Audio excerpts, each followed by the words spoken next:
everybody should know, there's something different about a student loan than another loan you take out.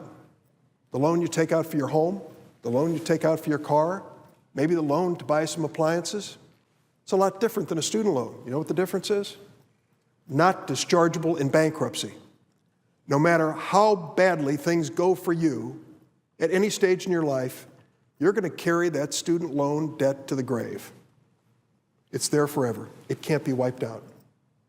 Now, there are federal college loans, like the ones I took out. They're different today, but they're much more reasonable. You know what the difference is between the private loan that these schools are pushing on families and students and the federal student loans? Start with the interest rate. The interest rate on federal student loans, 3.4%. The interest rate on private loans, about 18%. It's like a credit card debt. Do you have any idea what it means when you borrow $50,000, $60,000, $70,000 and you're facing 18% interest rate? Do the calculation, do the math, and I'll tell you some stories about what it does to you when you start falling behind in your payments. Brandy Walter grew up in a small town in Indiana. She wanted more out of life, and so she left for college right after high school. She enrolled in the International Academy of Design and Technology in Chicago, a for-profit school owned by the Career Education Corporation. She switched later to Harrington College in Chicago, also owned by the same for-profit corporation. Brandy took out a total of $99,844 in private and federal student loans to cover the cost of her attending these two for-profit schools. Then she ran out of money, and she hadn't finished her degree. She took out the maximum amount of federal student loans, she took out the private student loans, and without any cosigners, she couldn't get any more loans. She was all in. Without any advance notice from her school or her lender, one day her student ID card just stopped working. She dropped out and returned back home to Indiana with no options.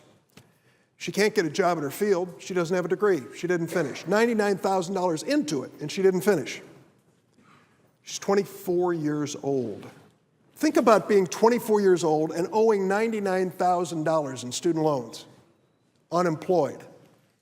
Her private student loans have interest rates between 9 and 11.5%, not the highest, but still much higher than the federal loans. And her monthly loan payment, the monthly loan payment of this young woman for her private loan is around $900. Her total loan balance has ballooned because she couldn't find a job from $99,000 to $139,000. She's been unable to save any money to go back to school or to even have a place to live on her own. She doesn't know what to do with her life at this early stage because of bad decisions to go to worthless schools.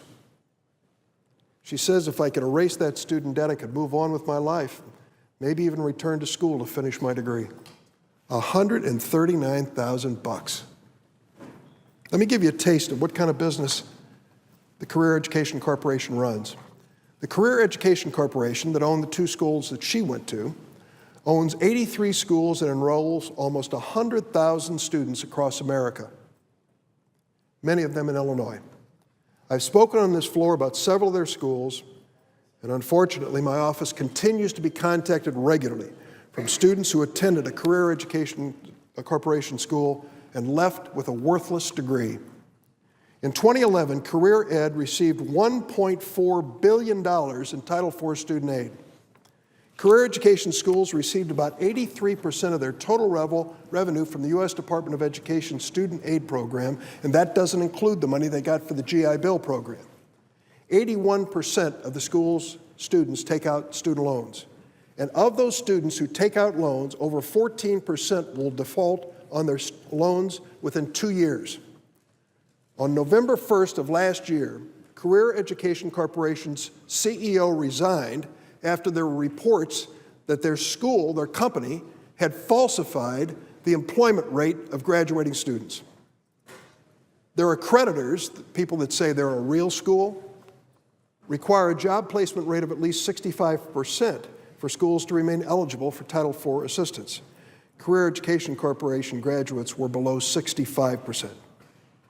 And incidentally, the departing CEO who falsified the information to the Department of Education Well, they ran him out of town on a rail with a $5 million bonus payment as he left.